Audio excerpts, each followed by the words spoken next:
Mga idol at kabayan, breaking news! Ministro ng Depensa ng Pilipinas ang tapang talaga. Sinabi nito na ang mga teritoryo at nasasakupan ng Pilipinas ay non-negotiable. Ibig sabihin nito mga kabayan, hindi ito ibinibenta sa kahit kanino mang bansa, lalo na sa China. Our national pride, territorial integrity, and dignity are non-negotiables for each and every Filipino. Dagdag pa ng kalihim, sa taong 2025, full-scale battle simulation ang gagawin ng Pilipinas at Estados Unidos. Posibleng masusubukan na ang pinakamalakas na missile system ng Pilipinas, ang BrahMos Supersonic Cruise Missile. And he looks forward to next year's exercise, which will be I believe, the full battle simulation. Militar ng China na taranta nang pumasok sa kanilang karagatan ang isang barkong pandigma ng kaalyado ng Pilipinas. Matapos subukan ng US Air Force ang depensa ng China, ngayon US Navy naman ang nagpadala ng kanilang warship upang hamunin ang iligal na pagpapalawak ng China ng kanilang military base sa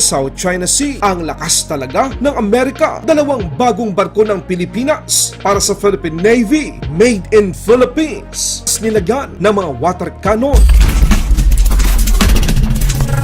Matapos pumasok ng mga barkong pandigma ng China sa katubigang nasasakupan ng Pilipinas sa gawing Sibuto Island at Tawi-Tawi, panahon naman para ipakita ng kaalyado ng Pilipinas na kaya rin itong pumasok sa mga katubigang itinuturing na kritikal ng China para sa kanila. Noong ika-10 ng Mayo taong kasalukuyan, inihayag ng US Navy na ang USS Halsey DDG-97, isang Arleigh Burke-class guided missile destroyer, ay naglayag sa South China Sea malapit sa Paracel Island. Grabe mga kabayan, matapos pasukin ng isang eroplano ng US Air Force ang baybayin ng Guangdong, China at territorial airspace ng Paracel Island, warship naman ng Amerika ang gumalaw upang bulabugin ang militar ng People's Republic of China. Ayon sa inilabas na pahayag ng US Navy, ang ginawa nitong isang Freedom of Navigation Operation, isang karapatan, kalayaan, legal na paggamit ng karagatan ng naaayon sa international na batas. Ang totoong layunin ng barkong pandigma ng Amerika na hamunin ang mga ipinapataw na paghihigpit ng People's Republic of China sa pagdaan ng mga barko sa lugar at gayon din ang paghamon sa mga pag-aangkin ng China sa mga islang labag sa batas international. Bakit galit na galit ang China sa ginawa ng barko ng Amerika? Ang Paracel Island kasi mga kabayan ay kasalukuyang kontrolado ng China. Ayon sa mga source, nagtayo ito ng mga missile base ayon sa larawang kuha ng satellite noong taong 2022. Sinabi ng mga analista, base sa mga impormasyong kanilang nakuha sa mga larawang ito, nagpapakita na ang People's Liberation Army Navy ay merong surface-to-air missile na naitayo at nakahanda na sa Woody Island, nakabahagi ng Paracel Island. Kahit ganun man ang banta sa nasabing isla, paulit-ulit itong nilalapitan ng mga militar ng Amerika. Sa ibang balita naman, dalawang bagong barko na binili ng Philippine Navy na gawa dito sa Pilipinas nilagyan ng mga water cannon. Taong 2021 naglabas ng Notice of Award ang Department of National Defense sa kumpanyang Josefa Slipway Incorporated dito sa Pilipinas. Ang nasabing Notice of Award ay nilagdaan ang pagkuha ng gobyerno ng Pilipinas ng dalawang bagong tugboats para sa hukbong dagat ng Pilipinas. Ang dalawang bagong barkong ito ay nagkakahalaga ng kulang-kulang 600 million peso. Taong 2005 itinatag ang Josefa Slipway Incorporated, isang shipbuilding at repair company sa Pilipinas. Taong 2018 inilunsad ng Josefa Slipway Incorporated ang mga barko na kanilang ginawa para sa Bureau of Fisheries and Aquatic Resources, tulad ng 50-meter multi-mission offshore patrol vessel ang BRP Lapu-Lapu at BRP Francisco Daguhoy. Sa mga hindi pa nakakaalam, ang mga barkong made in Philippines na ito ay ang ginagamit ng Department of Agriculture and Bureau of Fisheries and Aquatic Resources sa West Philippine Sea at Calayan Island Group upang magsagawa ng resupply mission. Maliban pa dito, sila din ang gumawa ng iba't ibang mga barko dito sa Pilipinas at marami pang iba. Ito ay isang pagpapakita na kung kaya ng ibang mga bansa na gumawa ng mga barko, kayang-kaya din nating mga Pilipino. Balitang Pilipinas naman tayo mga kabayan.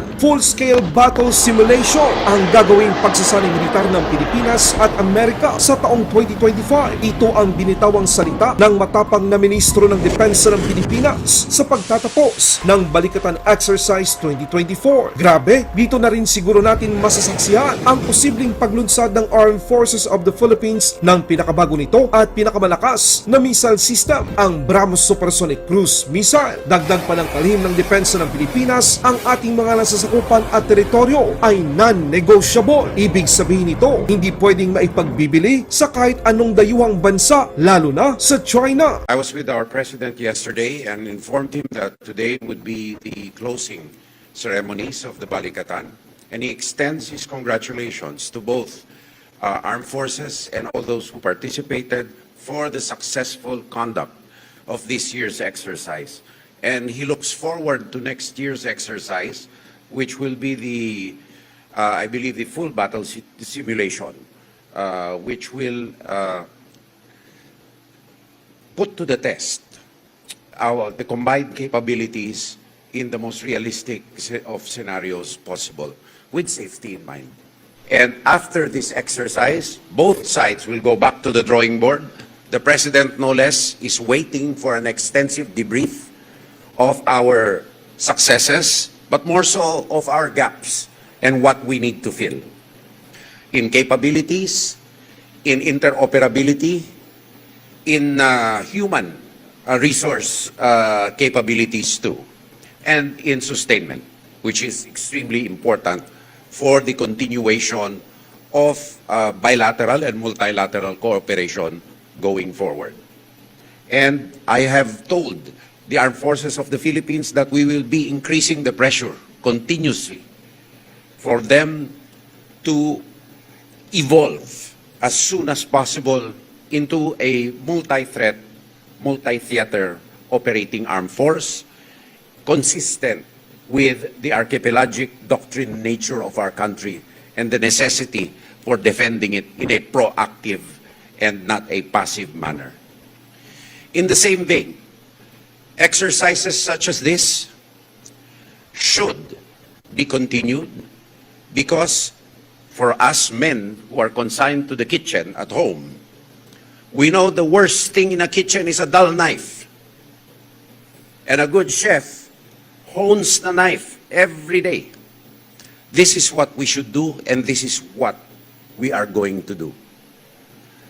Singularly, bilaterally, and multilaterally. This is the way like-minded nations in this part of the world, in the Indo-Pacific, should go. And no amount of malign or, for lack of a better term, perverse attempts to subvert our goal for a free and open Indo-Pacific and a rules-based international order will stop our shared advance towards upholding these internationally accepted norms, come what may. So I congratulate not only those who participated, but the government of the United States, government of Australia, the government of France. We welcome more multilateral cooperative activities and maritime cooperative activities. We thank our civilian partners, the Coast Guard and the Philippine National Police, whose assistance was vital. And we thank the local communities who will continue to welcome us because our national pride, territorial integrity, and dignity are non-negotiables for each and every Filipino. Laban Pinas.